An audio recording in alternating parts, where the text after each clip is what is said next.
Hello, first half of Lecture 21. In this first video for Lecture 21, we're going to cover the key terms, formulas, and some simple examples. And in the second video, I'm going to show some more in-depth examples. Okay, so the topic here is torque and rotational dynamics. And this is taking us into Chapter 10. Okay, so this is the second of our two chapters focused on rotational physics and the introduction of rotational mechanics. This chapter is a real turning point because we're going to be using Newton's second law and really solving free body force problems in in-depth ways and really opening up the world of possibilities that we can now do in terms of problem solving and specifically for rotational systems. Okay, so it's going to be all about dynamics because when you see that word dynamics, it's code for force. Okay, all right. So we wanted to find torque and get some terms out of the way. So if you look at my key terms, you can see that torque isn't one of them. I'd rather just present torque as kind of a concept that shows up in the formulas. But there are a couple of key terms that make us or allow us to understand torque. And those are the terms moment arm and line of action. All right, so let's get to kind of explaining what's going on here. So the example is best illustrated by looking at our sort of turquoise colored potato over here, right? In other words, it's just some general shape. And notice what's going on. We have a rotational axis. We're already familiar with rotational axes. We saw that when we were talking about things like the relationship between translational velocity and angular velocity, right? So we always have to have a defined rotational axis. Otherwise, our systems just don't make sense, right? We call that the origin. That's the O. Now, pointing from that rotational axis is a vector. This is just the general displacement vector. Let me label that. Okay. So R is the displacement vector. Let's see, I'll label it over here. Okay, so I'll use blue traditionally. So R is the displacement vector. I don't want you to really be drawing your attention to the formulas yet, but that was just a convenient place to label the vector. Displacement vector. What's important is that displacement vector R is not the moment arm, nor is it the line of action. Don't confuse that. Okay, so R simply points from the origin, right? The point on our plane of rotation through which the rotational axis passes, because you have to imagine the rotational axis is three-dimensionally coming out of the screen, right, towards you or away from you. But anyway, that vector points from the origin to a point P. Now, what is the significance of the point P? Well, the point P is the point of application. It's where the force is being applied, okay? Now, before when we talked about forces, and I've said this before, but it definitely should be repeated. Before when we talked about forces, before Chapter 9, when we talked about forces, it didn't matter where they were applied. They were just a force. The way they pointed, well, that mattered. But their location was totally irrelevant. Now we always care where the force is applied. In this case, it just so happens to be applied at P. Maybe it's like there's a rope there or something, or maybe someone's pulling there, right? So whatever's causing the force is a force at point P. This particular force you can see is angled like so, right? The force is pointing up and sort of away from our turquoise potato. Now that's important because that is showing us that our force has two components. It has a component with a subscript T and a component with a subscript R. I bet you can guess what those subscripts refer to, right? Can you guess? Yeah, tangential and radial. The same terminology that we used when we were relating the components of translational acceleration for a rotating object. Because of course, translational acceleration for any object that is not moving at constant speed has both tangential and radial components of translational acceleration. Well, here, our particular applied force has both tangential and radial components. Now here's another question for you. Which of those two components is actually going to contribute to the rotation of our potato? Think about a door, right? When I want to open a door, I pull on the doorknob. When I pull on the doorknob, I can then cause the door to rotate about its axis of rotation that passes through its hinges. Well, if I pull on the doorknob in the most effective way to cause that door to rotate, what's going to be happening is I'm going to be pulling entirely in the tangential direction. So only the tangential component actually contributes to rotation. All right, so let's make a little note of that. So only the tangential tangential component, because of course, you know, if you push on a door straight towards its hinges, that's not going to create any rotation. It's just going to push the door into its hinges and it won't really go anywhere. Of applied force creates rotation. Okay? Now, it could be that there's an opposing force, right, but we don't see one. In this case, if this really is the only force, then that is the net force, and there would have to be a rotation because there's nothing to prevent it from accelerating. All right, and it would have an angular acceleration, the whole object would. Any individual point on the object would have its own velocity and translational acceleration, but the object as a whole would have an angular acceleration and an angular velocity that would be changing as a function of time. All right, for a constant force, the velocity would be changing linearly. For a non-constant force, we would have a nonlinear change in angular velocity. But all that aside, it's this component right here that contributes to the rotation. There. Okay. So in other words, the radial component of the force, it doesn't do anything. Okay? It's useless effectively for our concern regarding rotation. Now, you might be wondering when I'm going to get to the key terms. Well, let's get to them now. So let's go ahead and draw a straight line that continues down from our force. Okay, so I'm going to do that right like this. All right, so that's just a continuation of the force. It really goes in any direction, right? It continues up, away from the force. It's like an axis. And we refer to that axis as the line of action.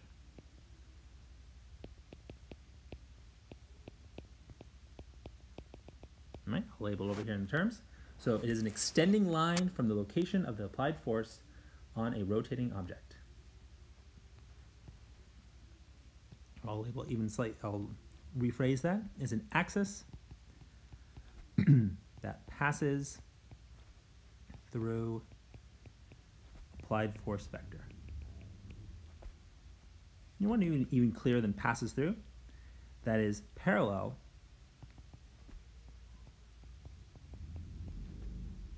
to applied force vector and passes through point of application.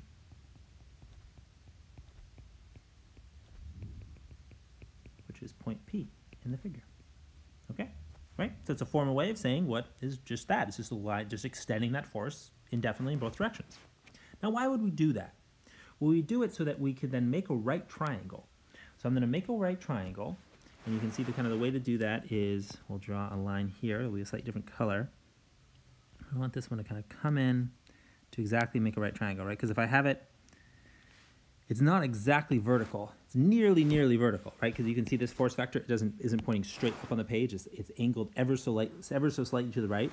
So if I want to draw a line that passes through it perpendicularly, it has to be angled ever so slightly downwards. So we'll try it to come something like this. See if I can kind of get it just right.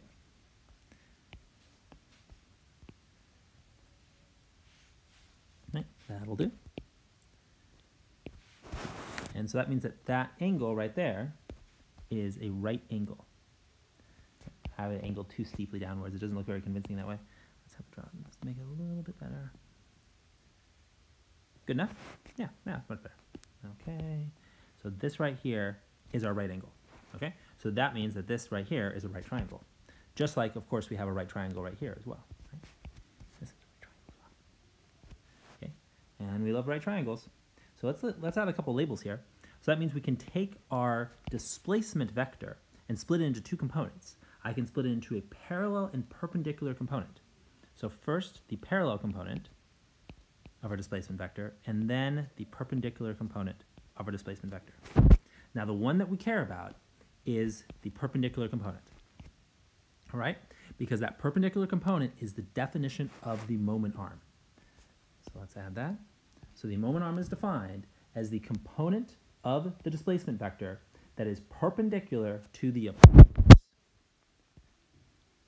So component of the displacement vector. And remember, the displacement vector is just the vector that points from the rotation axis to the point of application of the external force.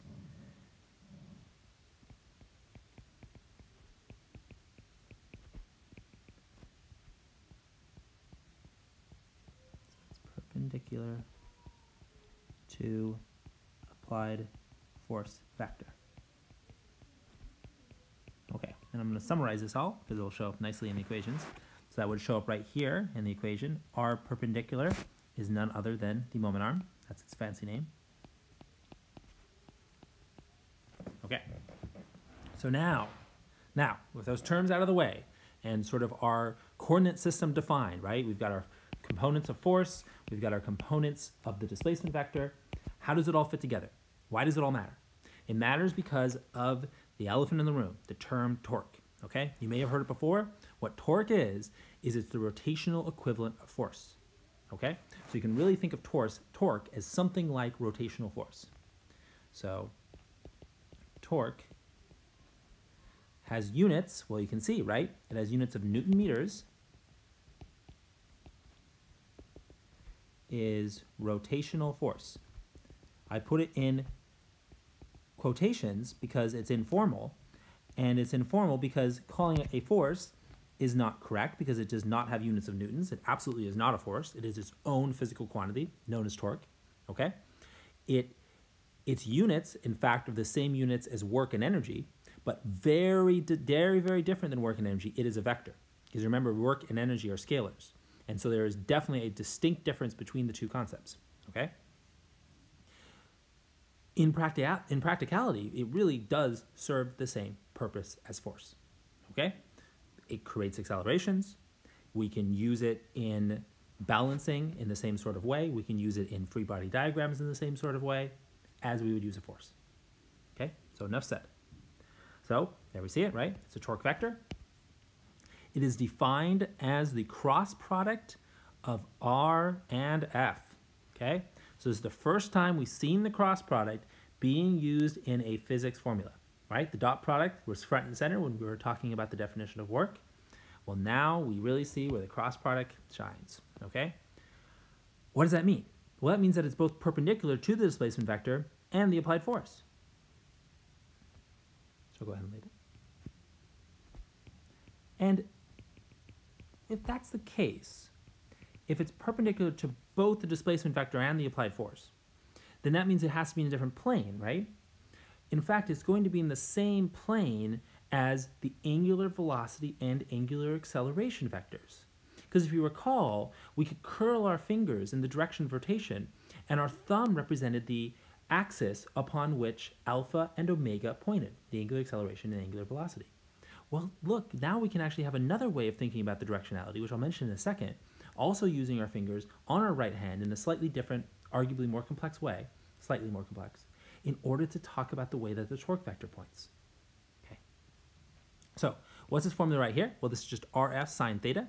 So RF sine theta says that it's the angle between the two vectors that's going to matter, that is going to create that torque. And of course, the notation here is the magnitude of torque, because here I am focusing on the magnitude. I'll focus more on the direction later when we talk about angular momentum. All right, so it'll have its time to shine. And so really it's just saying that if the two vectors are exactly perpendicular to each other, then the angle between them is going to be 90 degrees, which will give us our maximum magnitude torque. But of course, think about pulling on the door. When I pull on the door in a way that's perpendicular to the axis that points from the hinge to the doorknob, then I get the most effective way of opening the door. That's a cross product, right? And that's exactly the opposite of a dot product, which had a cosine, because dot products are maximum when the two vectors are parallel to one another. Now, one thing I do want to clarify is in my figure I show phi, and in the equation I show theta. Let's just go ahead and stick with phi, because that's kind of what I was using before when I talked about the angle between vectors.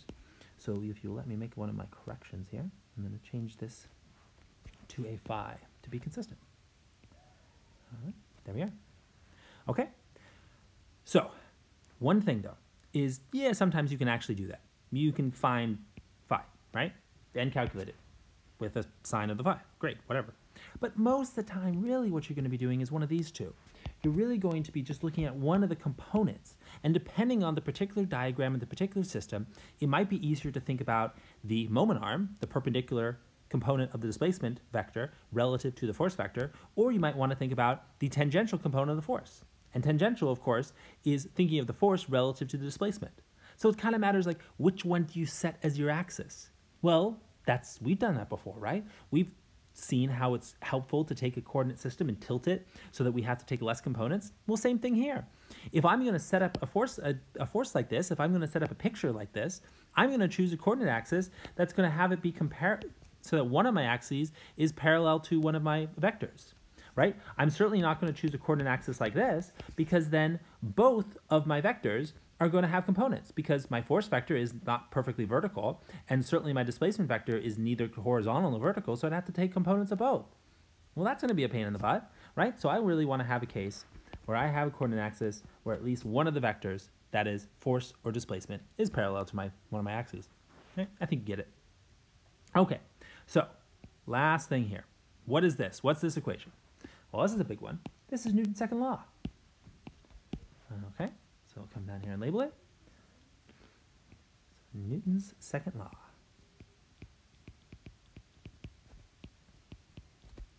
So we'll call this Newton's second law for rotation. And this will be the acceleration form. This is the third time we've seen Newton's second law. So we saw Newton's second law for translation in the acceleration form. That was F equals ma. F vector equals mass times acceleration vector.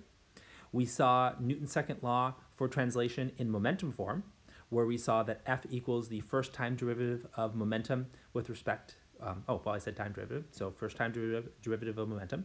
That one was the one that said F equals dp over dt. So now our third out of four, the third time that we're going to see Newton's second law right here, is tau net equals I alpha. Well, yeah, right? It looks the same. You know, it looks like F equals ma if you look at it, because think about it. I is like m because it's inertia, right? Because I is the moment of inertia. We'll label it. If it's new to us.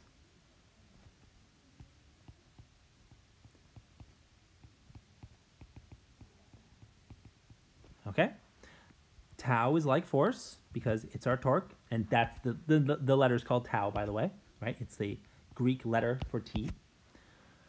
All right, or kind of like that, right? I'm not trying to say that used in the same way as T, but it looks like a T and it's a Greek letter. We call it tau. And then alpha, of course, is angular acceleration. And I won't label it. We've seen it for a while now. Okay. So F equals ma becomes tau net. Now it's important, right? Because there's always F net, right? It's not a single force.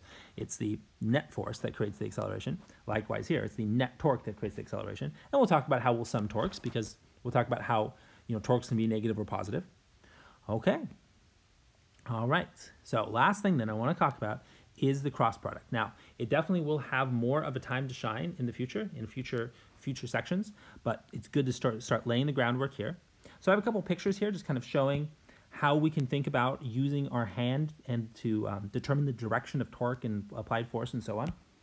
One is this picture right here. So you can see if you apply a force and we have an axis of rotation, then we can kind of curl our fingers in the direction of the rotation, and then our thumb is going to point in the direction of torque. So that's really helpful because that would be the direction of the net torque. So if we have a rotating system, the net torque has to point in the direction of our thumb. But that makes sense because that's just telling us that when we have an accelerating system, the net torque must be parallel to the angular acceleration. Oh, okay, that makes a lot of sense. But sometimes we might have a system that remains at rest, in which case there would be no angular acceleration. So it wouldn't be so obvious to curl our fingers in the direction that the object is spinning because it's not spinning after all.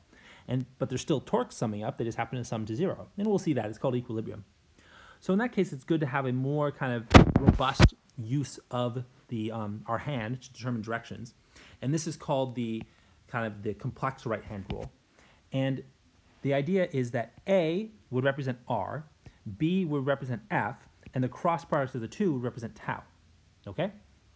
And there are lots and lots of ways to do this version of the right hand rule. You can have the thumb be A and your finger be B, and you can think about how that would change the system. But we'll stick with this as the way that I will present it. Right? So I always use my index finger as my first vector, right? Because that's the one that comes first. I'm going to use my middle finger as the second vector, and my thumb, because my thumb is special, right? It's the actual product of the two. So it represents the cross product, in this case torque. Okay?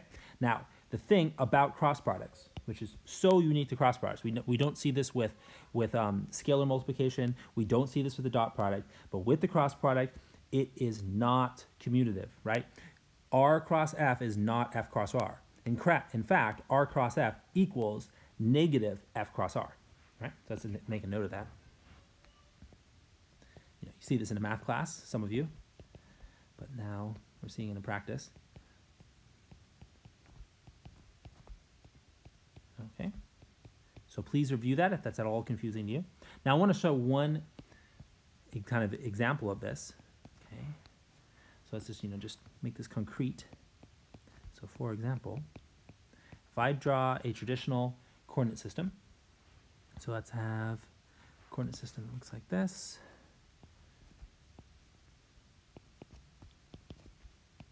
So I'll have X, Y, and Z, like so. All right, and let's have my force on the x-axis, like so. All right, so this, I'm sorry, this has my displacement here. So this will be my displacement, okay? And then I'm gonna have my force on the, let's have, we'll make it interesting. Let's have the force on the y-axis, positive y-axis. Okay, so this is where we put our force vector. So then where would the torque point? Okay, well, I want you at home to all do this for yourself. So take your index finger and point it along the x-axis, kind of like maybe in front of the screen, so you're kind of lining up with the image. And then take your middle finger, which represents the force, and have that point along the positive y-axis. And then where does that tell you that the torque points? Aha, it points right along the positive z-axis, right towards you. Right, and of course, in this case, z is coming, or tau is coming out of the board, just as the z-axis is coming out of the board. So we'll choose pink for it. Why not? And this will be our tau vector.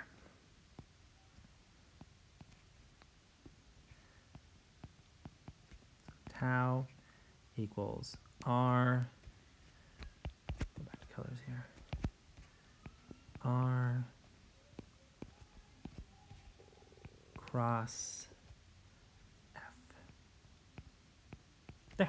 Okay, now again, they will have more practice with this when we work more with kind of really thinking about the direction of torque and why it matters for angular momentum problems when we define angular momentum.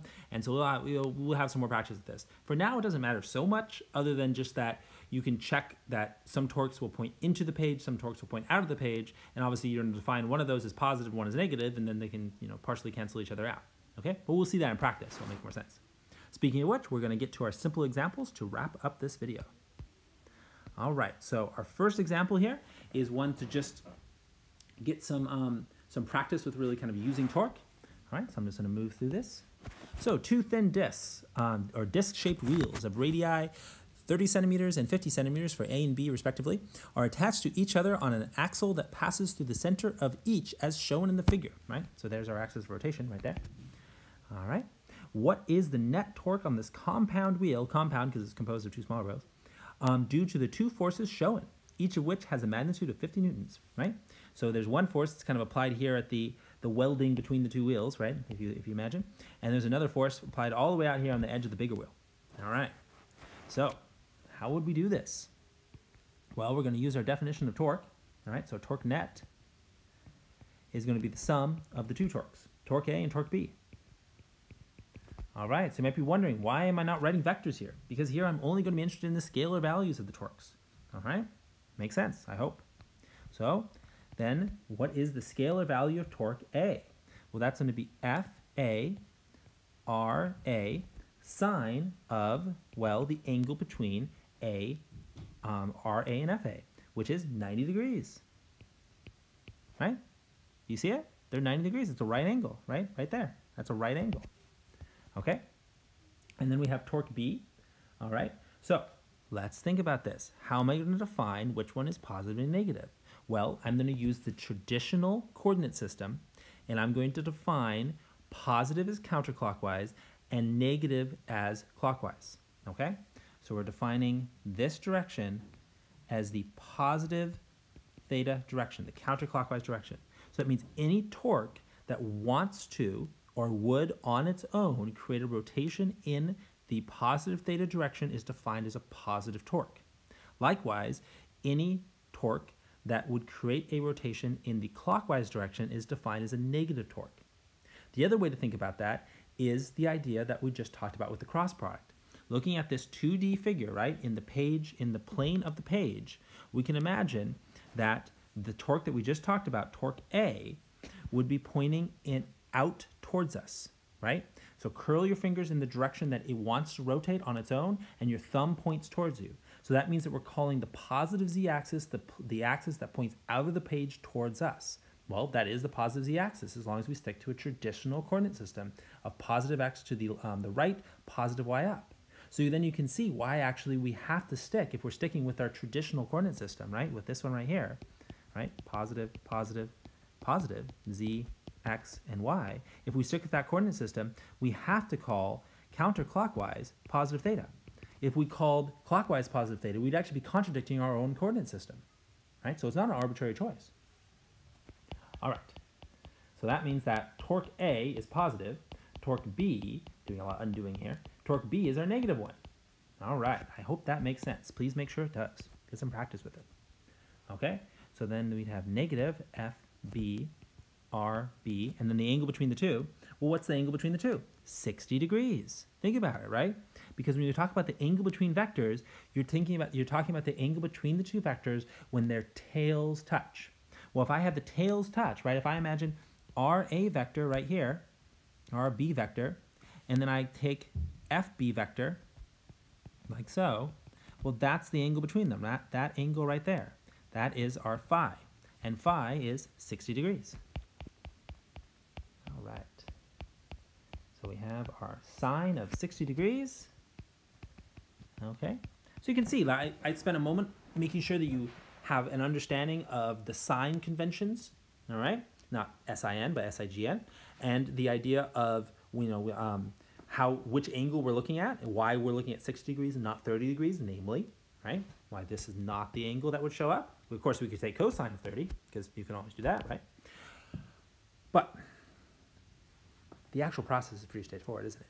Okay, so let's go ahead then and just throw in the numbers and finish it up. So they're both forces are 50. They have the same magnitude, so I can factor that out. And then my RA is 30 centimeters. So that would be 0.3 meters. Sine of 90 is just 1, so that disappears. My RB is 50 centimeters. And my sine of 60 will stick around. All right. And so then our final result is negative 6.65 Newton meters. Because remember, those are the units of torque. Looks good. Okay, so what's going on there? Why is it negative? Well, it makes sense that it's negative because remember, the force B is acting further away, right? It has a longer moment arm. Well, think about a long lever, right? A long lever is going to cause something to, open more easily or just pivot more easily. So in other words, torque's bigger when R is bigger. Well, that's why, right? That's why it wins out. Okay? Even though it's not perpendicular, right? Being further away, ended up being the dominant effect between a sine of 60 component. All right, in part B though, we have a desired torque and we want it to be positive. So the goal was to achieve a torque of positive 9 Newton meters, and FA and FB remained unchanged in magnitude, so they're going to stick around at 50 newtons. And FA remained unchanged in direction, so that one's still going to point straight down, still going to create a positive torque, right? In the counterclockwise direction. What angle would FB need to be to make with the tangent line of the larger wheel's perimeter? Okay, so let's think about that. So in this case, we want this force here to do less torquing, okay? So we want it to basically be pointing steeper. Because if you think about it, if we have this force point more upward like this, right, until it starts to become more and more radial, it starts to create less and less torque until if we had it pointing perfectly radial, well, in that case, it would be creating 0 torque, right? Because our axis is fixed, we can't actually translate our compound wheel, so all we can do is rotate it, and so that force would just be, it'd be neutered, it wouldn't be doing anything, okay? On the other hand, right, if we wanted to do maximum, it would be that way, and we know we don't want it to go in that direction because we're trying to get the torque to go from the negative value that we solved in part A to a positive value, so we need our torque to become less effective, the torque created by force B. All right, so that means we definitely expect the angle between radius B and force B to become smaller. And notice that we're actually not asked for that angle, we're asked for the angle with the tangent line. So once we find that angle, then we can just take its complement to find the angle that here is 30, which now will be something larger. All right, let's do it. Okay. So in part B, we're going to set our net torque at +9. So torque net equals +9 Newton meters. And then we're going to have our unknown be our angle. All right, so then I have +9 Newton meters is then going to equal 50 newtons times 0.3 meters, because that part's unchanged, and then minus 50 newtons times 0.5 meters, and then the part that's going to change, sine of phi, okay? So then I can go ahead and solve for phi. When I solve for phi, I'm going to get 13.9 degrees, right? Skip the algebra, but you can practice that yourself, make sure you get it. All right, but of course phi was not the angle that we're asked for. The angle we're asked for was 90 minus phi, because that would be the angle with the tangent line. That's that dotted line right there, the one I just circled, okay? Here. This line is the tangent line, okay? Go ahead and leave that highlighted. And so then our final answer is 76.1 degrees. All right, so it went from 30 to 76.1, so we had to have it be quite a bit steeper, quite a bit more radial, in order for the net torque to be positive, right? Cool. Hopefully that makes sense. Ask me if it doesn't. I'm going to leave example 2 for practice for you. It's be a good one, just to kind of similar to the example above. Make sure you can think about the positive and negative torques that are created, and what's going on with these two. Are they canceling out? Are they contributing to each other? How do you get the net torque and so on? Okay. All right. So now let's do one that really kind of involves a free body, and kind of relating it back to tensions and forces and so on. Right. So definitely a good example of a kind of a typical problem. And this one might be part of a bigger system of moving parts in a more complex problem, but this is a nice concise start. So in this case, we have a 16 kilogram block, okay? That's that one right there. And it is attached to a massless cord, okay? So no worries there, massless cord. Don't have to worry about integrating the total mass or anything. That's wrapped around the rim of a frictionless flywheel of diameter 0.4 meters. The block hangs vertically as shown. The rotational inertia of the flywheel is 0.54 kilogram meters squared. Okay. All right, so that's the moment of inertia. Here are called rotational inertia. Those are interchangeable terms. And so when the block is released and the cord unwinds, what is the acceleration of the block? Oh, interesting. Because let's think about that. In chapter 5 or something, if we were to see this problem, we'd be like, oh, well, I guess the acceleration of the block is just gravity, because there's literally nothing opposing it. Because there's nothing, right? Unlike an Atwood's machine, there's nothing on the other side, right? And if there's nothing on the other side, then it's just going to be free-falling, right? But of course we know that that's not really the case, because what we always ignored in Atwood's machine was the mass of the pulley, but now we're not, okay? So that's a big change. So really, we can go back and redo all the Atwood's machines, all the blocks on ramps that were connected over a pulley, every single one of those, and we would say, oh, let's just give our pulley mass and radius, right? Treat it as a cylinder, and then it's got a moment of inertia of form 1/2 mr squared, or just give you a numerative value for the moment of inertia, okay? So the whole slew kind of similar problems like that. All right, well, let's do this one. So in this case, let's think about what's going on, right? Draw some forces to finish off our diagram, and then write our net force and net torque equations. Right? That's basically always the approach. The approach here should be really, really similar to basically any free body diagram that we did before, except it just has that one extra step. Just what we wanted, right? One extra step. So we've got our gravitational force acting on the block. We've got a tension force acting on the block. Tension will be smaller because it is going to accelerate. Okay. And then the same tension force is going to act here. Okay. And that's it. The other vector I'm going to draw is the displacement vector, the one that points from the axis of rotation to the point of applied force for our rotating body, which is the pulley. All right. One of the straight line tool. There we are. Okay. Let's label these. So this is R. This one here is FT. This one's also FT. Supposed to be the same, even if they don't look the same length. And this is FG. All right, so that's it. Okay, so for the block, okay, the only thing we care about are forces, because our block here, our 16 kilogram block, is a translating system. It doesn't rotate, it just translates. So I then would say, for the block, F net is going to, well, I should probably define a coordinate system. I'm just going to choose the traditional one. I'll have positive x, positive y, and then, very important, positive theta. Okay? All right, so that means that my F net on the block is I've got tension going up, I've got gravity going down, and then I've got a negative acceleration, so negative ma, because I know acceleration is going to be downwards. Looks good. Okay, for the flywheel, well, the flywheel isn't going to translate, so we don't care about any forces. There would be, it would have a gravity vector pointing there, and and then there'd be some, tension vector up here with the connections. We don't care about any of that because it's just fixed in place. So the only thing we care about for the flywheel is net torque. Okay. Well, there's only one force acting on the flywheel, which means there's only one torque acting on the flywheel. The one torque that's created is going to be a negative torque, and it's going to have a value of negative Ft times r times sine of 90 degrees. Because again, it's perpendicular right here, right? They're exactly 90 degrees to each other. Okay? And then that's going to equal negative I alpha. Okay. So this is going to be a form that we're going to use again and again to solve so many similar problems to this problem. And one thing that a really, really important step is going to be to relate the translational kinematics to the rotational kinematics.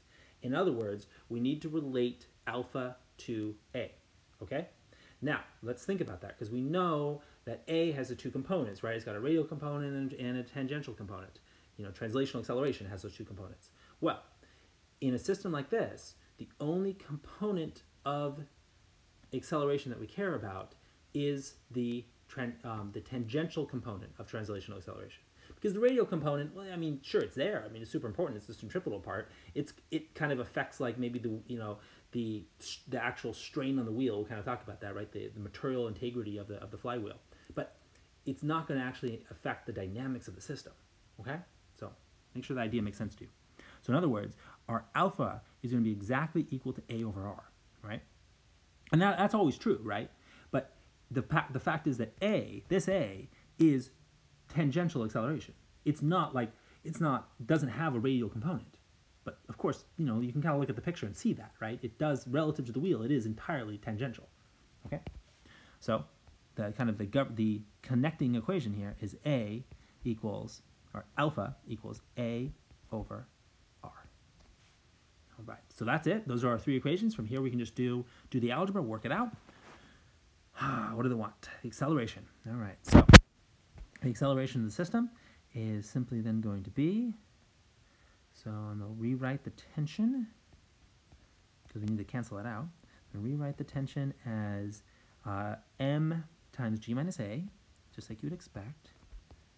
Okay, and then I'm going to substitute that into our net torque equation, like so. So negative m g minus a times r times sine of 90, which of course is just 1. And that's going to equal negative I times A over R, because that replaces alpha. All right, got rid of that. Go ahead and cancel out those negatives. We're doing it. Okay.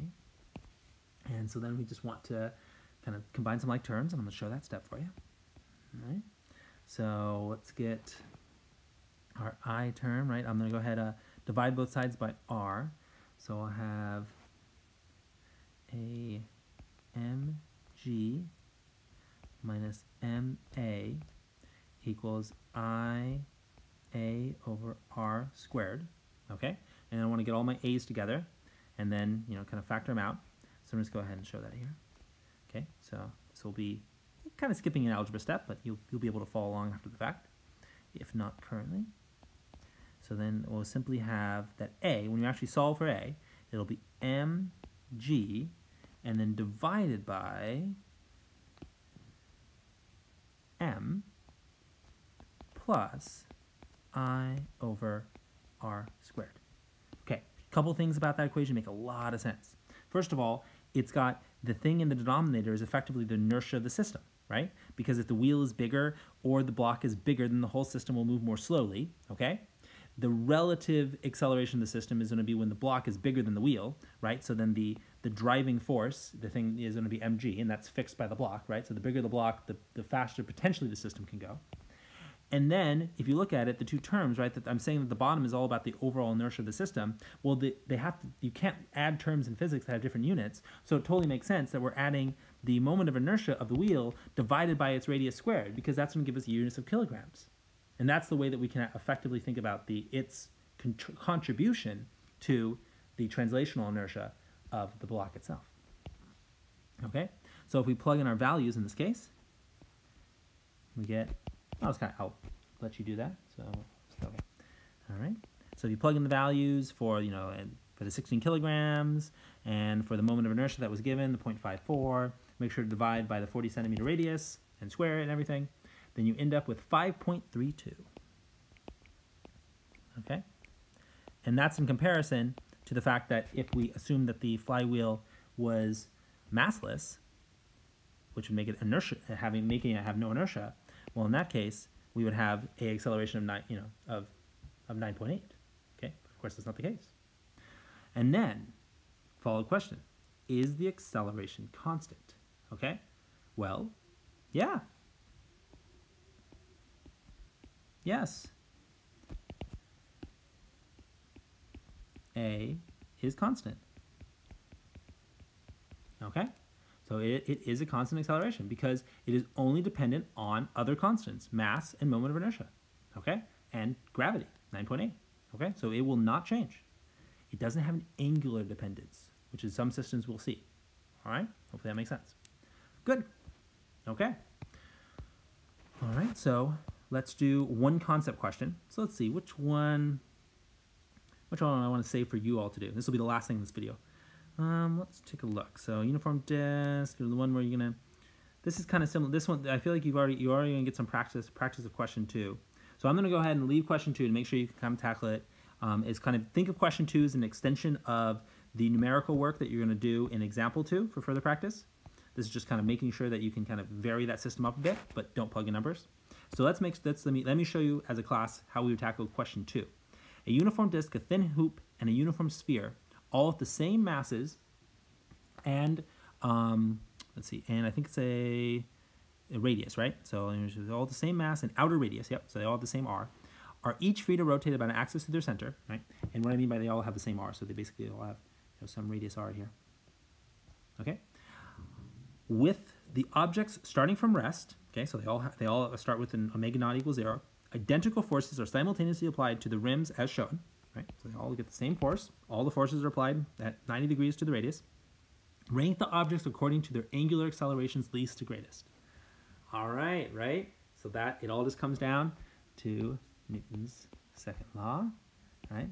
So I bet you're starting to see it because we got the tau net. Okay, in this case, it's just going to be F times R for all of them. Okay, and then for each of them, tau net is going to equal I alpha. Okay, so then if we solve for alpha, alpha then is just going to be F times R divided by I. Well, they all have the same FR in the numerator. The only thing that's going to differ between the disk, hoop, and sphere is the moment of inertia I. So that means that the one at the biggest moment of inertia will have the smallest angular acceleration, and the one at the smallest moment of inertia I will have the largest angular acceleration alpha. Ah, okay. Well, then it's ranking. Okay, so of these objects, which one has the so we want least to greatest, so the one that we should think about first is the one that we expect to have the least angular acceleration. That's the one at the largest moment of inertia, and that one is the hoop, because the hoop has a moment of inertia of mr squared. Okay? All right, so that's the first one. Next up is going to be the object that has the second largest moment of inertia. Well, let's think about our moments of inertia. All right, so let's write this one here. So this one is just going to be mr squared. Use big M. Okay, the disk is 1/2. Again, you don't have to memorize these. I just use them a lot. 1/2 mr squared, and then the sphere is 3/5. Okay. So which one's larger? Okay. Well, the sphere has a larger moment of inertia, right? The 3/5 is going to give us the larger value than the 1/2, and so that means the sphere will be slightly slower than the cylinder. Okay, and kind of thinking about like why that is that the sphere it has more mass further away, right? It doesn't have the same distribution as the cylinder, right? Because it's that idea of being like a cross section of a two-dimensional shape versus a true three-dimensional shape like the sphere. Okay, so the sphere will be slightly slower than the cylinder. They're not too far apart, right? The hoop and the cylinder is a more dramatic difference. So even the hoop and the sphere is a more dramatic difference than comparing the cylinder and the sphere, right? They're always going to be kind of moving at a similar rate, but different, okay? Depending on how accurate your measurements are. And then finally the cylinder, or the disc. Because disc and cylinders have the same mode of inertia. I'll let you think about why that is. Okay. There we have it. Hoop, sphere, disc. Looks good. All right. All right, so that will conclude this video, and please take a moment to look